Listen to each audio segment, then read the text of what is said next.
I'm Malcolm Van Delst, and this is an excerpt from Do the Wrong Thing, a book series or extra long novel that opens with a woman trying to kill herself. She says, I don't know why I tried to do this, and by way of explanation, tells her life story. We're about halfway through book 3. Working title is Shiny Pretty Gothic. Last week in Shiny Pretty Gothic, I read a rewrite of the icky sex scene in the Arkansas trailer. This week, we return to the story after Ava and Elisabeth drive across the US with a kindly trucker named Eddie. So there was the icky sex scene. Then Ava and Elisabeth met Eddie, a kindly trucker who takes them across the country. This chapter is called Rare Diamond. A fit, handsome, if graying man in a small, tasteful West Hollywood apartment. Fancy beers, whiskey. When it's time for bed, he says, there's room for one of you here, or you can sleep on the floor, whatever you like. I have to get up early for work, so I'll probably be gone when you wake up. Make yourselves at home. Stay as long as you like. Just lock the door when you leave. Elisabeth doesn't want to sleep with him, but I do. I expect we're going to have sex, but he goes straight to sleep, and I wake up so heartbroken, I'm almost crying. I'm so kind. Another kind person, this time a clean-cut, well-spoken Japanese guy about our age, driving a Mercedes. In the car, he asks us both a lot of questions, says he's studying international relations. His parents are diplomats. Hey, do you guys want to come to my house for a barbecue? Eating artichoke at a counter in his kitchen, or is it his rec room or living room? The kitchen opens into a space with a sunken circular seating area around a fireplace. Beyond, glass doors open onto a patio that opens onto a beach.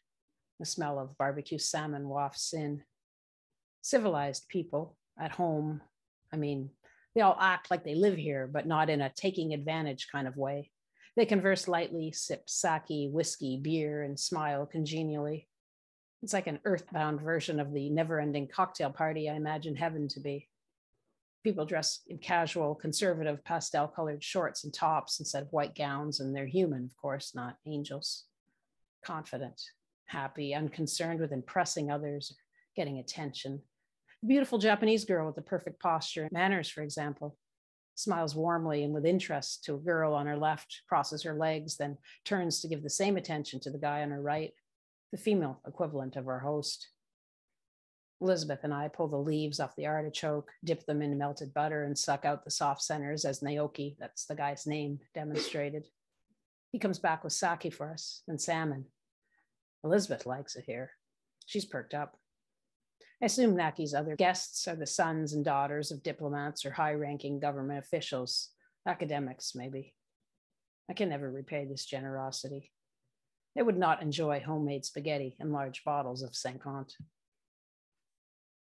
I buy a rainbow striped beret and tie-dyed sky blue and white harem pants from a store at an outdoor promenade in Santa Barbara. I also buy a turquoise ring of a little figure, like an inukshuk. One of its stones is much darker than the rest. That's why I can afford it. But I regret buying it almost immediately. All you can do is stare at that stone that's out of place. You don't even notice that it's a humanoid figure because of that stone. Which is better, the moon or the waves? Elisabeth and I have split. She's gone to meet her boyfriend, and I'm in a park along the Pacific Ocean. I followed a narrow, cliff-hugging path through dark green bushes sporting bright red berries. Beyond the bushes, to my right, are redwood trees.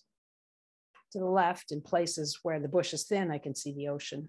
If I lean out a bit, look way down, I see waves crashing against rocks and the faces of the cliff I'm on. Dot, dot, dot. Let me try this again. Now that Elisabeth is gone, I think about Little Rock. I wanted to talk about it with her, but the words sounded dead when I rehearsed them in my mind. That was something else, wasn't it? What happened in Little Rock? Hey, Elisabeth, in Little Rock, were you scared? Hey, Elisabeth, bet you're glad I went with that guy into the other room. But Elisabeth is in San Francisco, so it's too late. There's only me and me. In a national park along the Pacific Ocean, I've left the main highway, wanting to see less people. Right now, I'm high above the ocean, among towering redwoods, breathing in incredibly sweet air, woody smelling and a bit salty. Thin, but not in a bad way. It doesn't hold me in place or push me down, the air, I mean, and there's a breeze. I follow a path that winds along the edge of a cliff. Dark green bushes with bright red berries keep me from getting too close to the edge, but at the very top of this path, the highest point before you start heading down again, there are less bushes in places. I look over. The ocean crashes against giant rocks in huge waves way below me. Like if there was a person down there, they'd be a speck. Well, a sliver, I guess.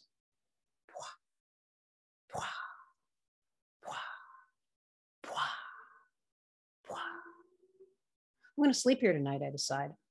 I will listen to the magnificent, terrifying sound of the huge waves that sound like God breathing.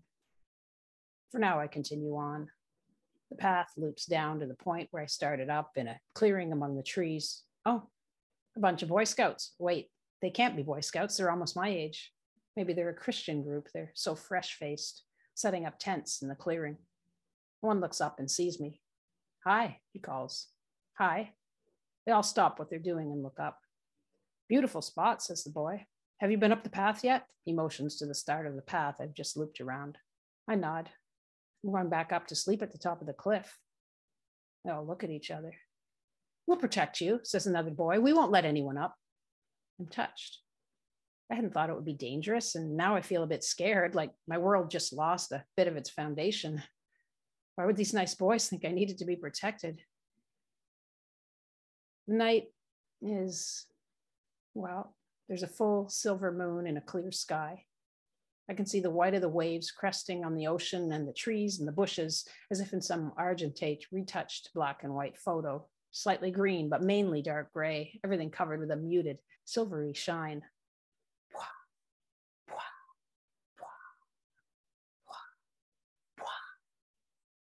I'm the happiest, luckiest, most unique and rare person on the planet. I'm not rare like a diamond, which isn't really rare and is just made that way to sell them. I'm really rare, you know?